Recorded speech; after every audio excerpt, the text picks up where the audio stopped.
Bonjour à tout le monde et bienvenue à ce premier numéro du podcast de, de mondialisation et Afrique. Et pour ce premier épisode, nous allons parler de la Somalie, qui est un pays qui vit actuellement la plus grande sécheresse qui est connue l'Afrique au 21e, au 21e siècle, plus particulièrement en Afrique de l'Est. Donc la Somalie est un pays situé à l'extrémité orientale de la Corne d'Afrique. Sa capitale est Mogadiscio, avec une population estimée à 14,32 millions d'habitants en 2016, chiffre donné par la Banque mondiale, et une superficie de 637 657 km². Son PIB est estimé à 6,17 milliards de dollars en 2016, chiffre aussi donné par la Banque mondiale. Selon l'indicateur Fund for Peace, la Somalie serait le pays le plus corrompu au monde. Euh, après la Seconde Guerre mondiale en 1949, l'ONU, les Nations Unies, décident d'accorder à l'Italie un territoire sous tutelle sur la Somalie. Le 25 juin 1960, le protectorat britannique de Somalie accède à l'indépendance et le 1er juillet le protectorat britannique de la Somalie et les territoires sous tutelle sur la Somalie fusionnent pour donner naissance à la République de la Somalie. Donc, suite à un coup d'État en 1969, le général Mohamed Siad Barre s'empare du pouvoir et essaya de s'emparer de la région d'Ogaden, un des territoires de l'Éthiopie. L'URSS, qui était proche de la Somalie, décide de s'allier avec le gouvernement éthiopien pour faire face donc à la Somalie. Donc la guerre d'Ogaden a duré un an entre 77 et 78, qui a contribué à l'installation de la famine dans la région, qui atteint son paroxysme en 1984. Euh, donc le pays était considéré comme défiant et une situation chaotique dirigée par des seigneurs de guerre, donc dont les seules motivations étaient l'appât de gains illicites et le pillage, les ventes et les trafics d'armes et de drogue.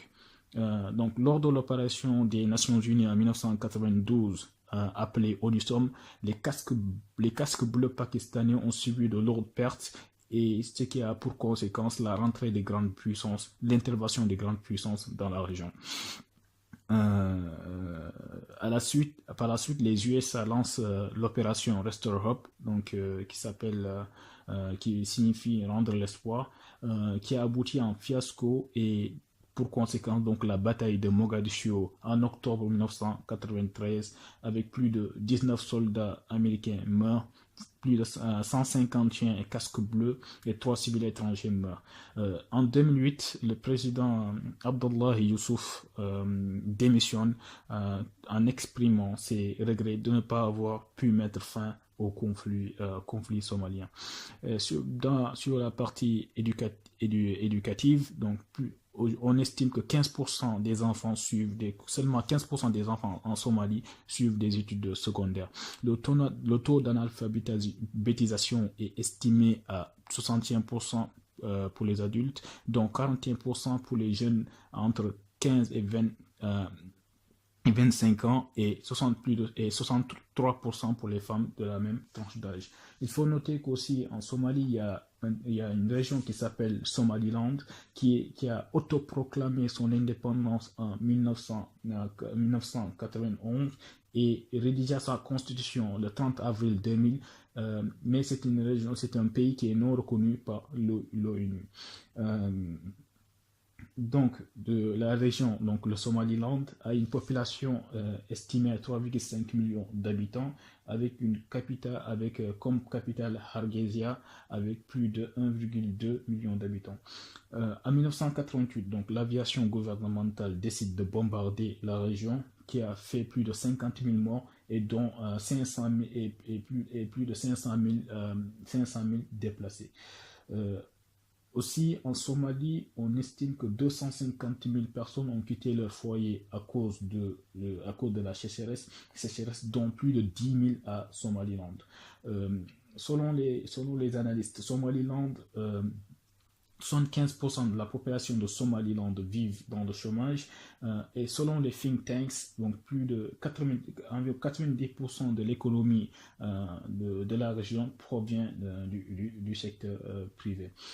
Aussi, en Afrique de l'Est, aujourd'hui, on estime que 13 millions de personnes sont menacées de sécheresse, sont victimes et menacées de sécheresse.